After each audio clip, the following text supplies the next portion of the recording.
It's time for 41 is the Mic, a weekly Chiefs podcast with Nick Jacobs of KSHB 41 and Matt Derrick of Chiefs Digest. 41 is the Mic starts now.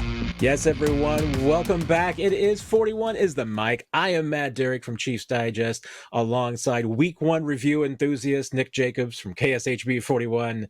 Nick, Week 1, not quite in the books. One more game to go, but it's been an entertaining, to say the least, Week 1. That's right, Matt. I am a very enthusiastic individual when it comes to Week 1 reviews. It actually is kind of interesting because in Week 1, it's very unpredictable for a lot of teams, and teams you think are going to be a certain way or approach things a certain way. Like, I don't know, the Bengals, they lose to the Patriots, and you got some other teams that made it close.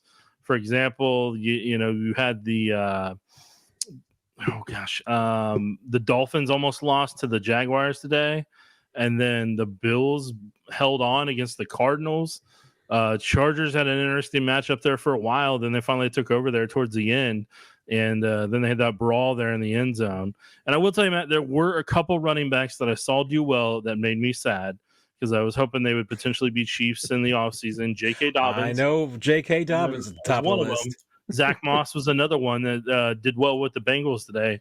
Boy, they both would have looked good in Chiefs uniforms, and they would have brought a nice little dynamic of a speed and ability to catch in the flats. But it's Week 1. Here's what I find interesting about Week 1. You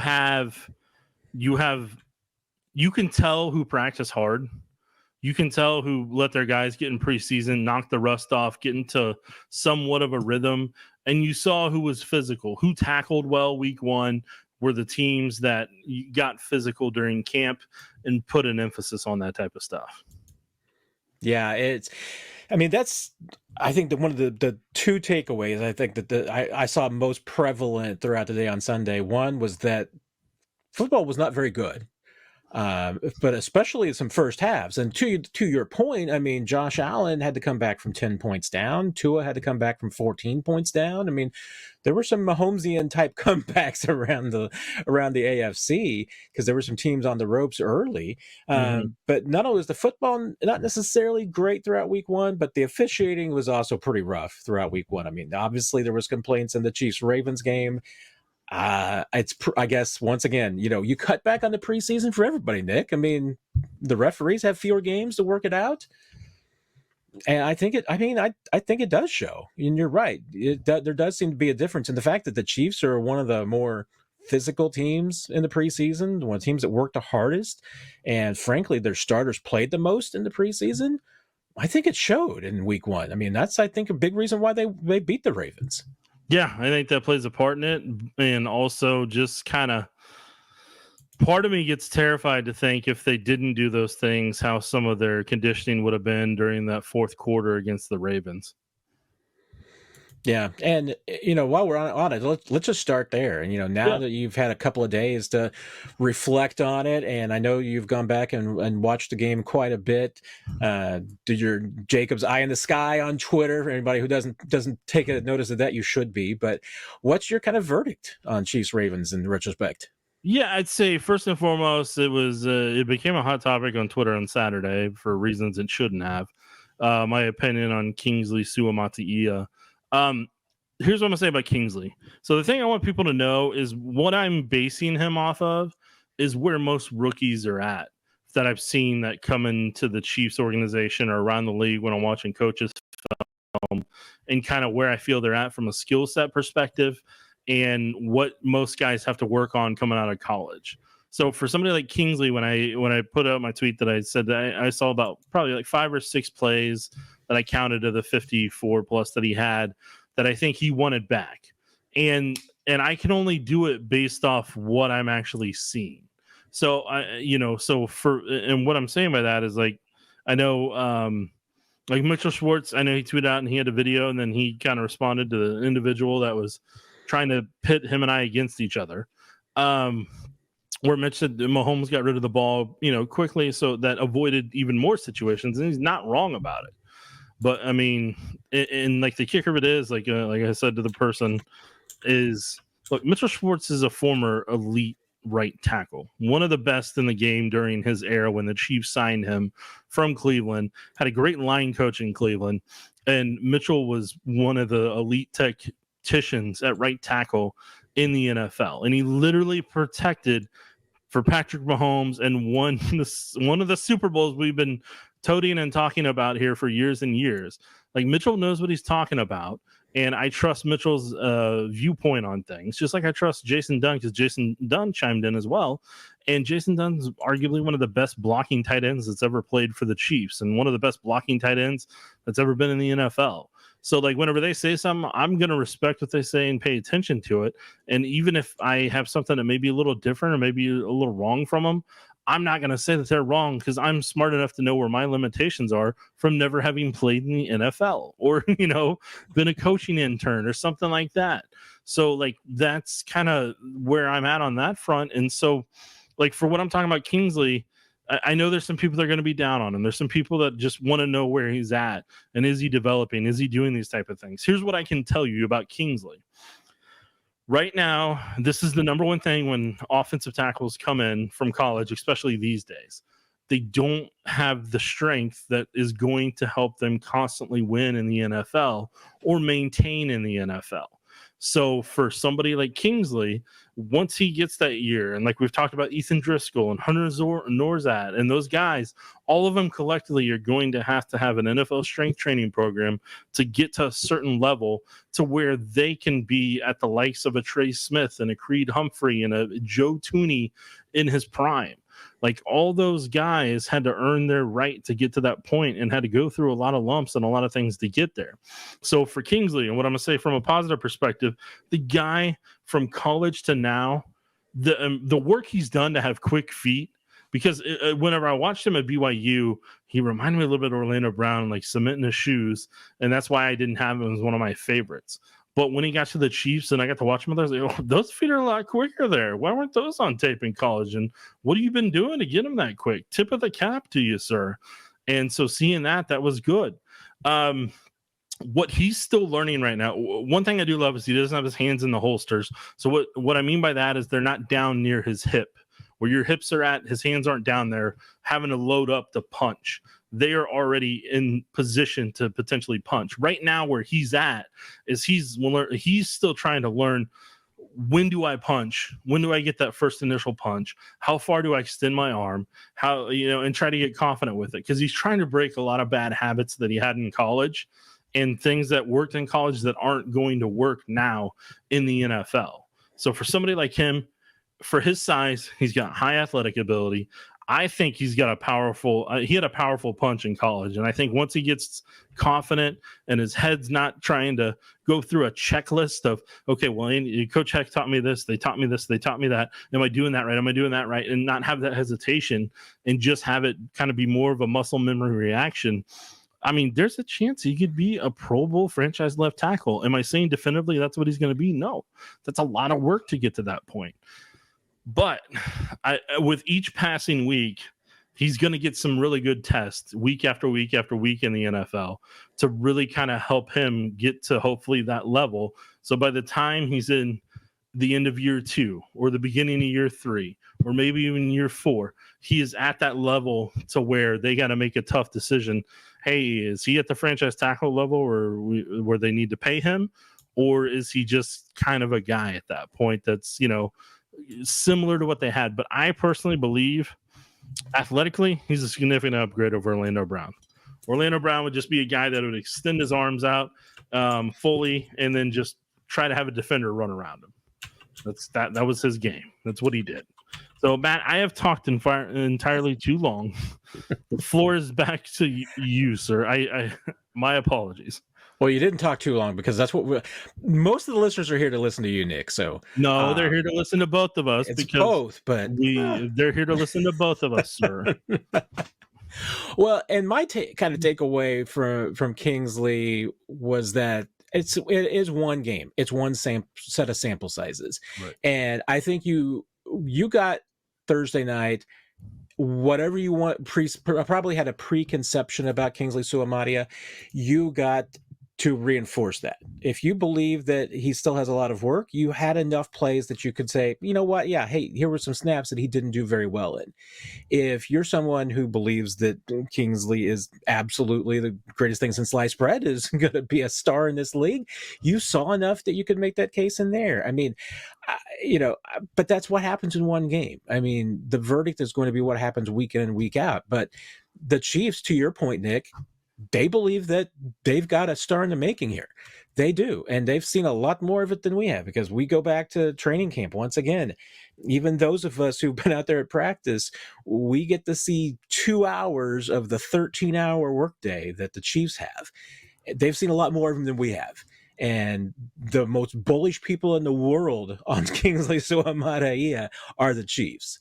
So I'm just eager to see more. Let's see what you got, because I think that, hey, week one was very encouraging.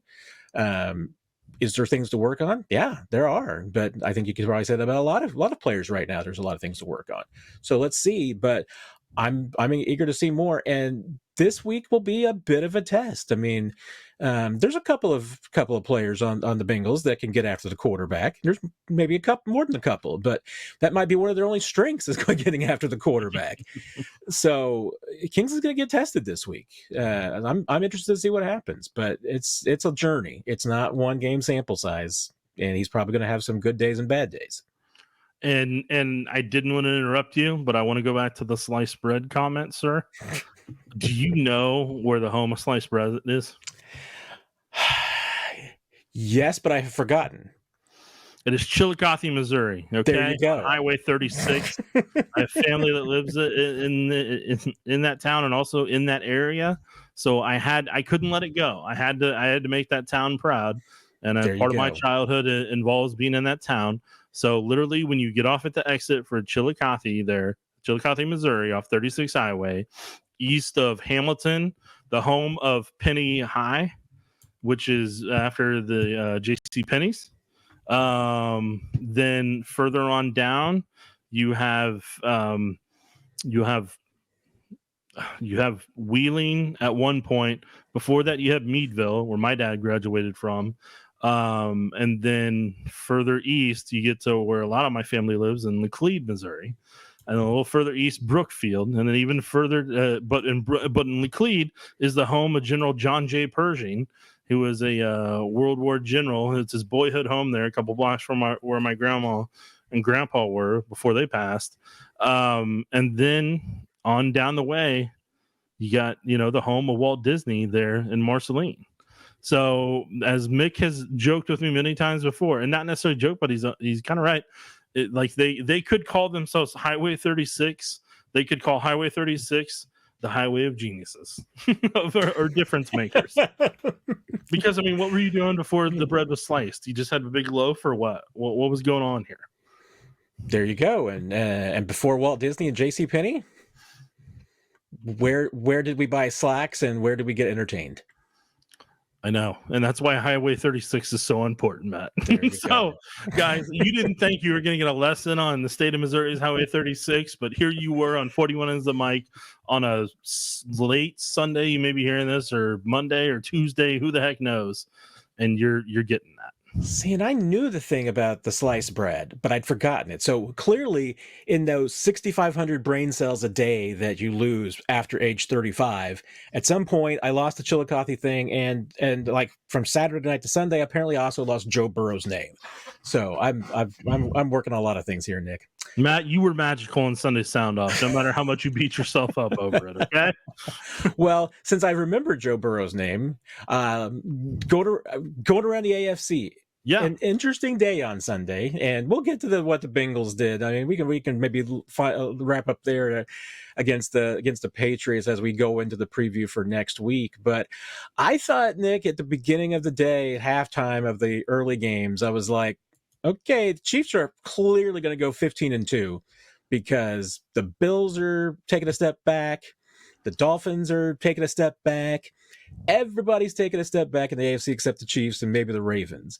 But final scores went the other way. So Josh Allen's 1-0, Tua's 1-0, Steelers are 1-0. What kind of your takeaways from the early games today? Yeah, so here's where I'm at for the first 4 weeks of the NFL season. This is where your defenses are typically ahead of offenses for the first couple of weeks if they've been together for a little bit. And then also, if you look at offensive lines, probably take, I don't know, I'd say 4, maybe 5 weeks before they get to where, they're a coherent offensive line if they're going to be. And I know that sounds weird to say, but with the fact that there isn't two-a-days in football like there used to be on an NFL level, the first month, the month of September is really kind of what has to suffer for that. And I mean, we don't really see it as suffering because there's still scoring, there's still this, there's still that, there's still excitement, there's still these things. But you have to have a special type of head coach and a cohesive coaching staff to put you in good position to consistently be able to execute in those first 4 weeks at a higher level than a lot of other teams.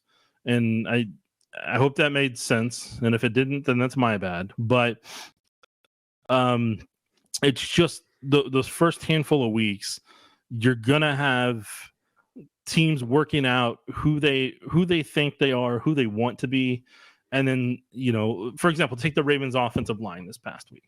Ravens offensive line has 3 guys that haven't played together in a lot of game situations. And one of them is at a new spot from right tackle to right guard this year. And Chris Jones just absolutely destroyed him just because he can't handle quickness at the right guard position. And Chris Jones wrecked him. Chris Jones wrecked the right tackle, even though they were rotating in at times at right tackle, I'm pretty sure. And then Chris started calling out who he wanted to go against, and he went against him, and he beat him in lightning quick. But then guess what the Ravens did in response to it? Lamar decided after that point, he's like, okay, well, I'm just going to run all over you guys, and I'm going to run 60-yard gassers all over the field.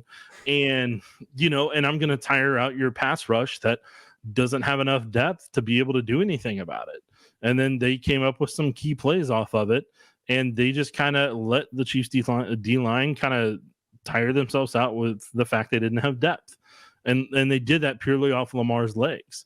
And something that I think was really, really good that I do want to recognize, Bill Moss, dear friend, awesome guy, loved working with him at Metro.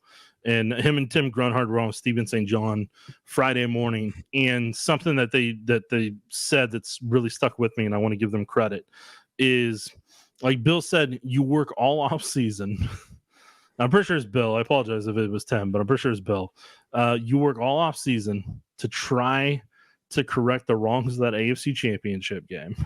And, fixing the run, running the ball, Lamar losing the weight he did to run around and be quicker and be faster and be more athletic as, when he does take off and scramble. And he showcased it. He was in great condition. Tip of the cap to him, because the amount of running around he did would have tired most quarterbacks. Yes, it would have. But all that combined, and they still lost. They still didn't have enough to be able to topple the Chiefs. I'm curious to see what that does to them in the weeks and months ahead. And does that linger in the back of their head as long as they don't have injuries? Injuries, that's the great equalizer in the NFL. So I'm just curious to see where they go down the road here. But no, overall, like you said, I mean, the Dolphins could have lost, but Jaguars found a way to give that up.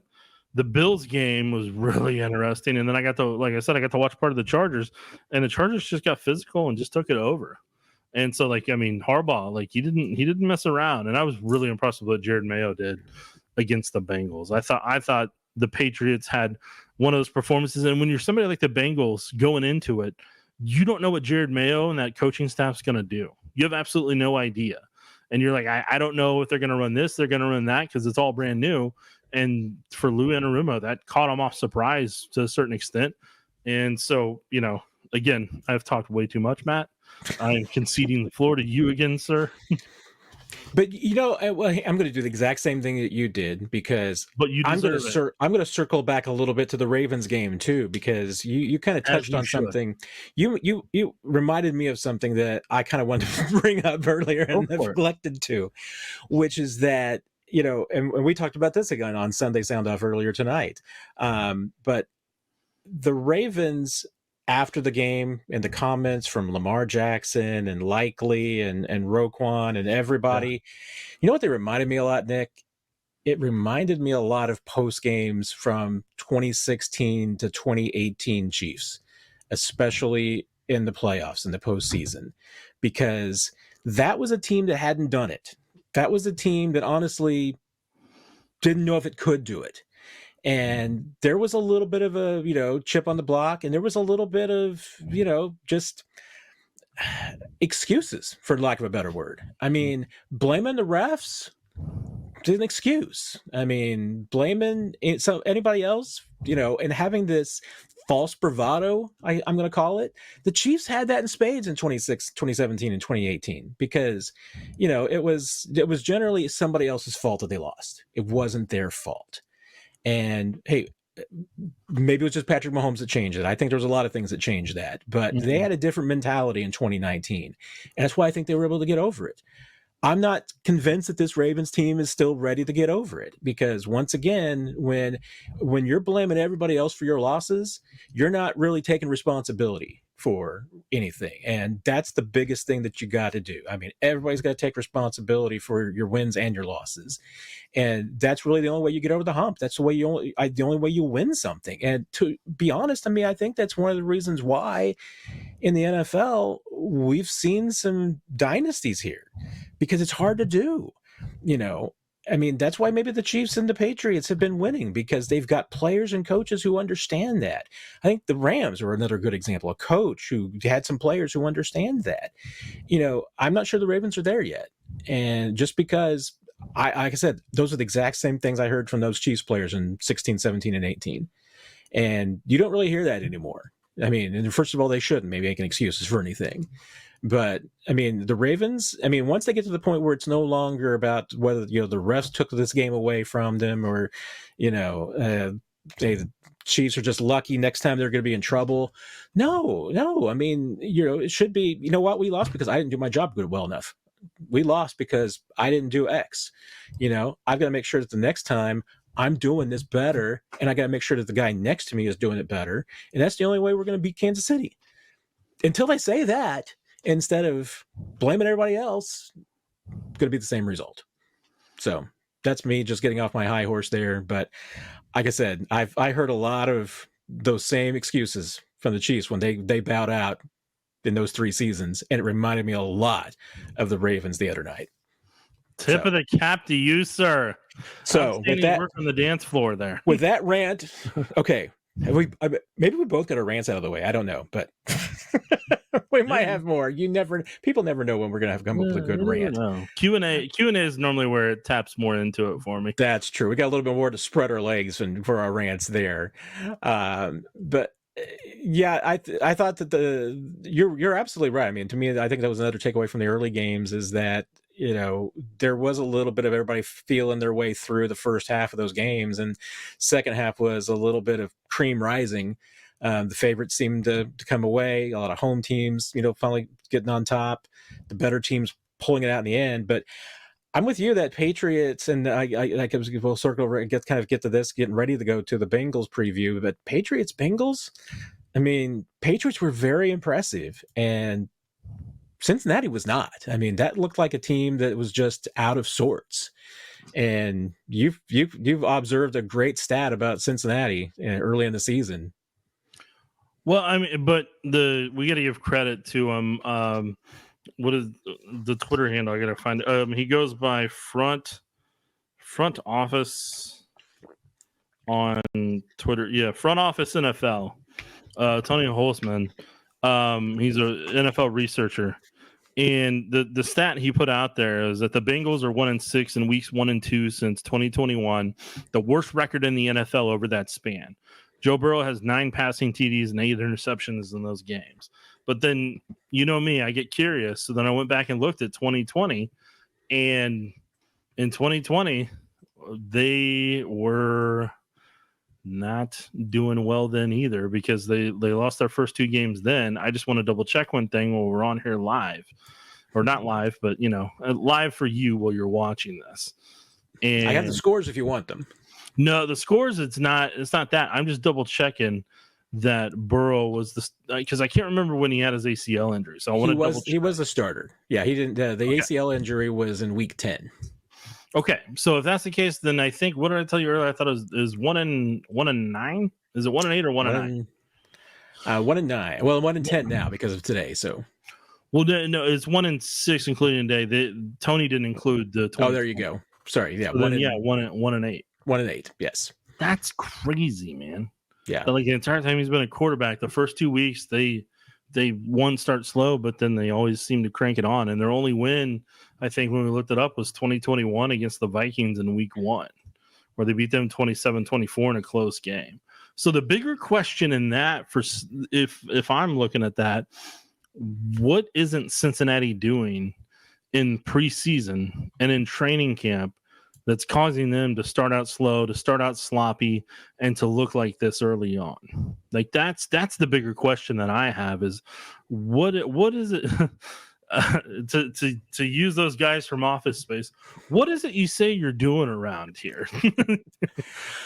I'm going to throw out one more quick thing here, because I think this will affect the conversation a little bit. Here's the crazy thing about the scores of those games. We're going to lay it out here for you. 16-13, 35-30. They won 27-24, lost 20-17, 23-20, 20-17, 27-24, and then today was 16-10. 16-10 was the second worst loss. All of the other losses were all by a field goal, except one was 4 points. All of the others outside of that 4-6 and last year the giant egg that they laid against Cleveland when they got blown out 27-3. Mm-hmm. But the vast majority of those games were decided by 3 points, decided by a field goal. I mean, they're not getting blown out, but at the same time, they're not finishing. And that's, maybe runs contrary to what we saw today from the other quarterbacks. Josh Allen finishes. Tua finished today. Justin Fields, did something. Justin Fields didn't give the game away, I guess. It was probably the best thing. So, yeah. Well, and like you and I kind of chatted about earlier, is if you watch the broadcast of the Bengals game today, Joe Burrow's right hand was bothering him, the one he had surgery on. I'm pretty sure the right hand was the one he had surgery on, his throwing hand. It was bothering him. Like you could tell, like it was, the way he kept flexing it over and over again, and they showed a montage on it as well later on and everything. You could tell that that's not. I mean, you couldn't tell by the throws. The throws looked, they looked fine and everything, but obviously he was either dealing with some irritation from it, and that's to be expected, after you've had something like that happen from, after surgery, maybe, in terms of scar tissue or just kind of overworking it to a certain extent and everything. So that I found kind of interesting. And I tell you what, Matt, that Bengals offensive line with Orlando Brown on one side and Trent Brown on another side. Ooh, oh boy, the Chiefs defense can have some fun this week if they really want to go after them. But here's the one thing I will say to start this party off of Chiefs Bengals week. The Chiefs need to have somebody that stays there to spy, because Burrow really wants to take off. If you go upfield and you crash upfield, he is looking to evade and take off running right now. And so you either have to bring a blitz he doesn't see coming off the edge, or force him a certain way to where maybe you have a blitz coming up that A gap. He's starting to evade this way, and oh, nope, there's a defender on a delay. So you have to kind of hide what you're going to do in terms of pressure. But you need to, I know this sounds weird to say, but you want to treat him somewhat like Lamar at times, to where you want to confuse him coverage-wise, but you also need to respect his ability to evade and take off as a runner. Because, I mean, when the Patriots collapsed the pocket on him, there was absolutely nothing Burrow could do. It was done and over with, and he had to take the sack. But whenever they left the middle open there, He saw it. He's like, okay, woo, take off. And so I think the Chiefs got a lot of good training going against Lamar Jackson this week. When they watch a coach's film, I think they'll see a lot of those pieces. I mean, Bengals didn't have T. Higgins today, but they did have Jamar Chase, and it took a while for Chase to get in the rhythm with Burrow. They're probably late third quarter finally when it seemed like they finally started getting in a little bit of a rhythm. But boy, I tell you what, like that Bengals offense, it looked out of sorts because I know Brian Callahan's now the Tennessee Titans head coach, and so he's not there, and so you've got I believe Dan Painter got bumped up from quarterbacks coach to OC, and it just, that Bengals team just, outside of Trey Hendrickson, I wasn't enamored with what they put together today. Well, and that's the thing. I mean, maybe we'll see if they get T. Higgins back from the hamstring next week. I mean, maybe you're feeling completely different about this. But like you mentioned, I mean, there are so many moving parts with this Bengals offense right now. Between not only do you have Burrow coming back from the wrist surgery, the hand surgery, that there's no way he can be 100% with as much offseason time as he missed and not being able to throw the football, and just, I mean, even the 4 to 6 month timeline for the return for that surgery, I mean, for being 100% throwing the ball the way you usually do, I mean, that's an additional time on top of the 4 to 6 months. So I just don't see how there's any way that Joe Burrow can be the Joe Burrow of himself. Can Jamar Chase be himself when he's not practicing? Is T. Higgins returning going to be enough when, they also, I mean, they've had changeover at tight end. They've got a new running back. I mean, there's nothing in sync. And then you throw in, like you said, having Brian Callahan gone, new offensive coordinator. We know that even if you have the same parts and you change the offensive coordinator, doesn't mean it's just the same old operation. I mean, Buffalo showed us that. I mean, other teams have shown us that. So, I don't know. I mean, I don't know what kind of Bengals team is going to show up next week. I mean, we don't know which receivers are going to show up and play. But offensively, this feels like one of those seasons at least for Cincinnati. One, and I mean, it's going to take a while for them to figure out what they are and who they are. And then two, I mean, is Joe Burrow ever going to be healthy? Is he ever going to be 100%? I certainly don't think he's going to be in week 2. Yeah, and it's Dan Painter, the OC for the Bengals.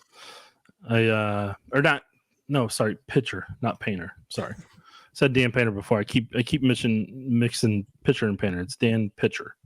So my apologies. So what the Bengals kept trying to do against the Patriots is they kept trying to either overwhelm them with blitzes at times through the A gaps, with when they could Logan Wilson if they could get him there, but then other times they kept bringing Hilton off the edge. And I know that's Hilton's specialty and everything, but like it was just some inopportune times. And and then they did the simulated pressure stuff that Lou always likes to do, put everybody at the line, drop some people in zone, do this and do that. I wonder how much they're going to use the simulated pressure, because with what Rice can do, what Kelsey can do, how quickly Worthy can take the top off of defense now that the Bengals have now seen on tape. I'm just really intrigued with how brave they're going to try to be with some of that simulated pressure or not, and how often they try that.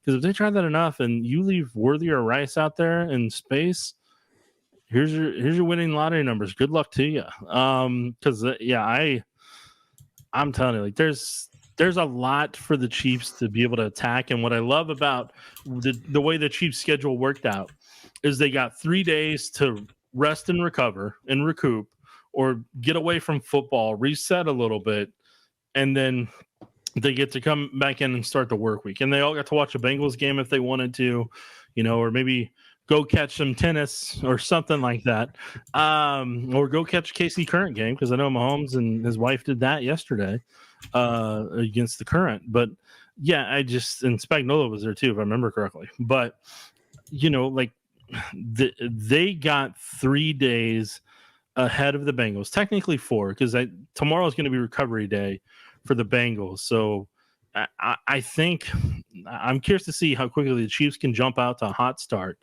and then what the Bengals try to attack and take away. Because I can tell you right now, the Bengals are going to do those ET and TE stunts, because That's what the Ravens did, and the Ravens were effective when they did that against Joe Thuney and Kingsley Suamataia, who didn't get to work together during a lot of camp, and they were attacking Kingsley's inside shoulder. The D tackle would initially look like he's going to engage with Thuney, then he would wait till the DN hit that inside shoulder of Kingsley and try to split the two. And the whole purpose of it is to get Kingsley shoulders rotated in, so then when the D tackle comes around, he can't recover. But then it's also to get Joe to stay right here, so by the time that guy comes, he's got an advantage. So with Hendrickson, I think Lou's gonna try that a handful of times on both sides. So I see that coming, and I'm curious how much they'll be able to glean from and take away from Samaje Perine this week. Yeah, I am definitely curious about that too. And, to me, and I can't remember if we mentioned this earlier, Nick, or it was just a kind of a conversation we were having before the show started, but and it's particularly true on the defensive side for Cincinnati than as much on the offensive side.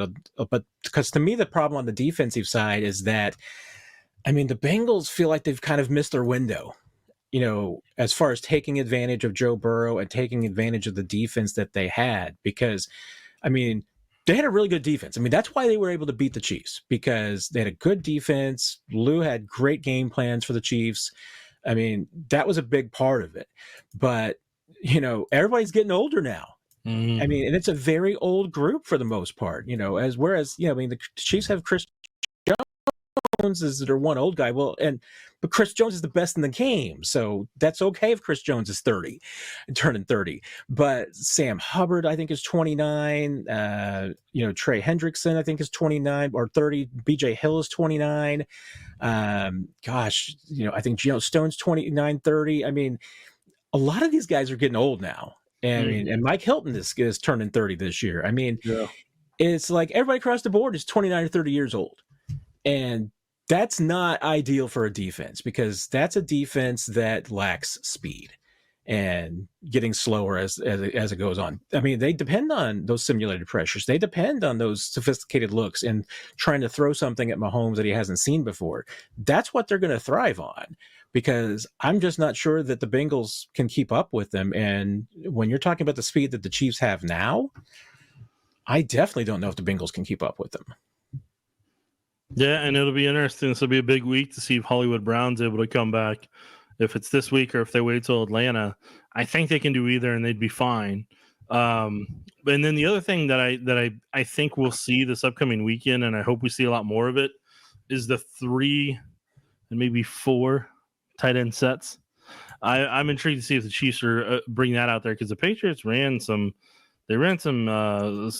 double tight, and I think I saw a guy they kind of used as a third tight end a handful of times, and they ran on the Bengals. Like, they leaned into them, they doubled at the point, they had some tight ends in there to help them out, and they ran over the Bengals at certain times. So I'm kind of curious how the Chiefs take their approach this week on offense.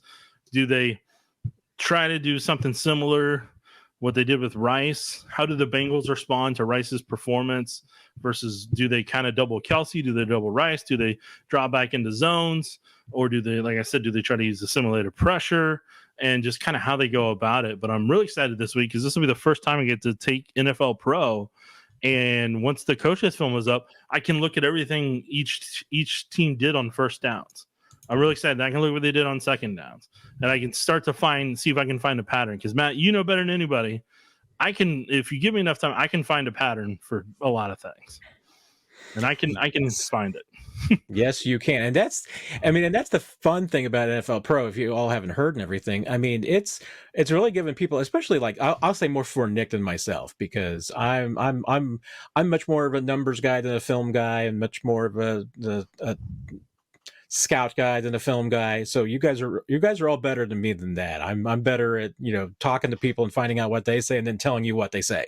So you are much better at looking at film and dissecting. You're being a reporter.